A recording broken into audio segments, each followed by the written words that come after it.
जागतिक पर्यावरण दिवसाच्या निमित्ताने जळगाव शहरात यावेळी जळगाव महानगरपालिका व HD फाउंडेशन तर्फे पर्यावरण रॅलीचे आयोजन करण्यात आले होते।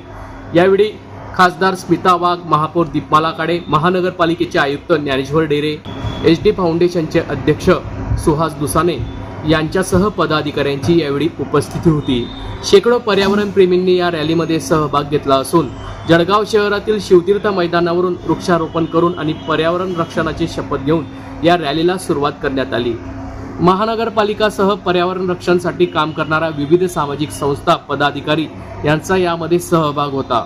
यावेळी खासदार स्मिता वाघ, महापौर दीपमाला काळे यांनी याबाबत आज दिनांक 5 जून रोजी सकाळी 9 वाजता माध्यमांना अधिक माहिती दिली।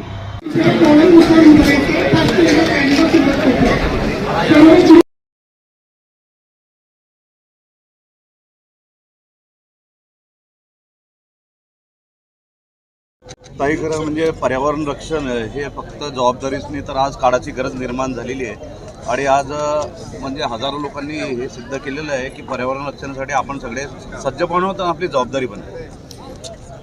माझं शहर माझी जबाबदारी याच्या अंतर्गत आज विविध सामाजिक संस्थांच्या माध्यमातून या ठिकाणी आज वृक्षदिंडी काढली जाते आहेत। याच्यात महानगरपालिकेपासून वेगळ्या विविध संघटना म्हणजे मेडिकल असोसिएशनपासून सगळ्या संघटना याच्यामध्ये सहभागी होतात आणि खरं म्हणजे पर्यावरणाची सुरक्षा करणं हे प्रत्येक नागरिकाचं कर्तव्य आहे। या माध्यमातून हा संदेश देण्यासाठीच ही आज रॅली आपण या ठिकाणी काढतो। कारण माझं शहर सुंदर शहर आणि स्वच्छ शहर आणि पर्यावरणपूरक असलं पाहिजे ही प्रत्येक नागरिकाने जर मनामध्ये खुणगाट बांधली तर खऱ्या अर्थाने त्या माध्यमातून त्याचा विकास होऊ शकतो। आज जळगावचा जर विचार केला तर आज आपण 46-47च्या टेम्परेचरला फेस करतोय। याचं कारणच आहे की प्रचंड वृक्षतोड मात्र आज हे वृक्ष जर लावले गेले आणि त्याचं संवर्धन झालं तर प्रत्येकाची ही जबाबदारी जर प्रत्येकाने सांभाळली तर जळगावचं कुठेतरी चित्र आज मला वाटतं इंदोर सारखं शहर जे होतं त्याच्यामध्ये अस्वच्छता आणि ज्या पद्धतीने ते डेव्हलप झालं होतं त्याच्यामध्ये आज त्या इंदोरने स्वतःचं नाव सिद्ध केले। तर मला असं वाटतं सगळे जळगावकर एकत्र आले तर हे पर्यावरणपूरक शहर आणि स्वच्छ शहर होण्याला वेळ लागणार नाही। आज सगळ्या नागरिकांना आवाहन करणार की आज पर्यावरण दिनाच्या सगळ्यांना शुभेच्छा पण देते। पर्यावरण दिनाच्या निमित्ताने आपण सगळेजण शपथ घेऊया की माझं शहर स्वच्छ कसं राहील, पर्यावरणपूरक कसं राहील। माझ्या दारापुढे मी झाड लावेल आणि त्याचं जगवेल। झाडं लावली जातात, शासन सुद्धा त्या माध्यमातून करतं, पण त्याची संरक्षणाची जबाबदारी प्रत्येक नागरिकांना जर उचलली तर खऱ्या अर्थाने त्याच्या माध्यमातून आज पर्यावरणाचा एक होणारा ऱ्हास आपण टाळू शकतो।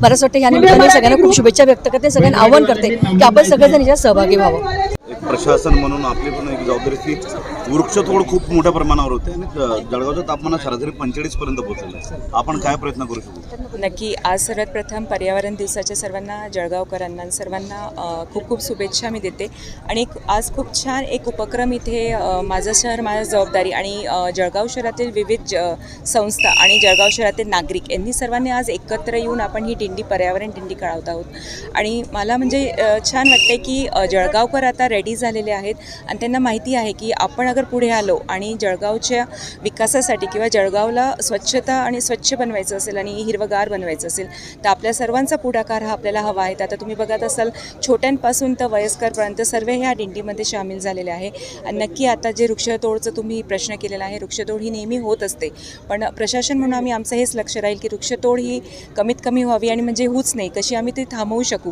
आणि नवीन वृक्ष हे कसे लावले जातील। महापौर झाल्यापासून मी एकच एम आहे माझा की जास्तीत जास्त वृक्ष मला लावून घ्यायचे आहे।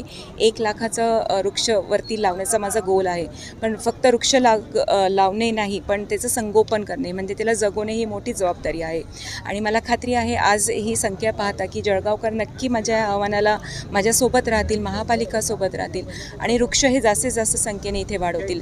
त्यासोबतच कचरा जो आहे कुठेही न टाकता प्लॅस्टिक सिंगल यूज प्लॅस्टिक न वापरता जे आपल्याला पर्यावरणपूरक आहे, कापडी पिशवी आहे सर्वांनी ती वापरावी आणि सर्वांनी प्लॅस्टिक इकडे तिकडे कचरा न फेकता ओला कचरा सुका कचरा वेगळा करता त्याचं सॅग्रिगेशन करून द्यायचं म्हणजे जे प्रदूषण होत आहे आणि अस्वच्छता जी जळगावमध्ये आहे ती कमी होईल आणि खात्री आहे जळगावकर सर्व माझ्यासोबत आहे आणि नक्की करतील।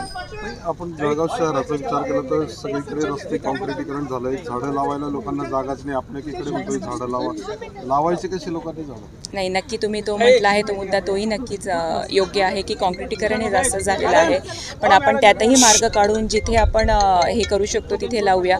जिथे आपण कॉन्क्रीटच्या रस्त्यामध्ये झाडं लावतो तिथे थोडासा मोठा स्पेस खड्डा करून तिथे त्यांना पाणीसाठी आपण मोकळा करूया. आणि जितके कमी, आता मी सांगते की कॉन्क्रिटीकरण कमी करता येईल तितकं शक्यतो सर्वांनी टाळावं.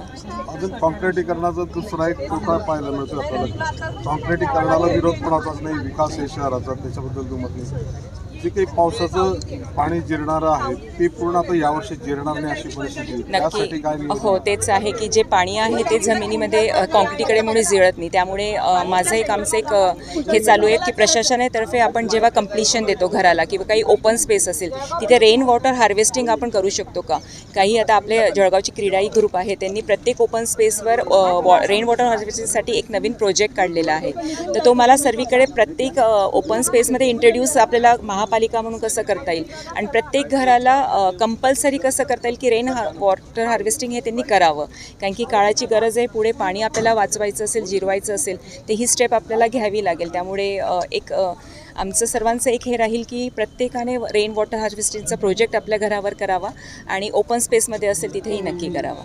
शहरात अजून एक गंभीर समस्या आपल्याला पाहायला मिळते. 1,000 फुटापर्यंत खाली बोरिंग दिलं जातं. काही पालिकेच्या माध्यमातून काही बंधनं याच्यावरती घालले जातात. बोरिंगचं ते मला पाहता तसं बंधन काही नाही आहे, पण मी फॉलोअप घेऊन अगर काही असेल तर त्याच्यावर काहीतरी ॲक्शन्स घेता येईल तर नक्की त्याच्यावर ॲक्शन घेण्याचा प्रयत्न करेन. दुर्दैवाने हे सांगावं लागतं की ज्यांनी 1,000 फूट बोरिंग केलं ते जितकं पाणी वाया घालवत आहेत ते म्हणतात आमचं पाणी आहे. आपण नाही, म्हणतो चालेल, आपण त्यांच्यावर कारवाई करूया. म्हणजे मी तेच सांगितलं, जेही पाणी जास्त वाया घालत असेल, काही जास्त उपयुक्त पाणी वापरून गाड्या धुवत असेल, काही अंगण धुवत असेल, त्यांच्यावर कारवाई करण्यासाठी मी सांगितलं. ज्यांच्या नळाला टोट्या नसतील त्यांनाही कारवाईचं. आणि तुम्ही जसं बोरिंगचं बोललं आहे त्याच्यावरही आपण फॉलोअप घेऊया आणि असं काही असेल नियम तर आपण त्यांच्यावर दंड कारवाई करूया.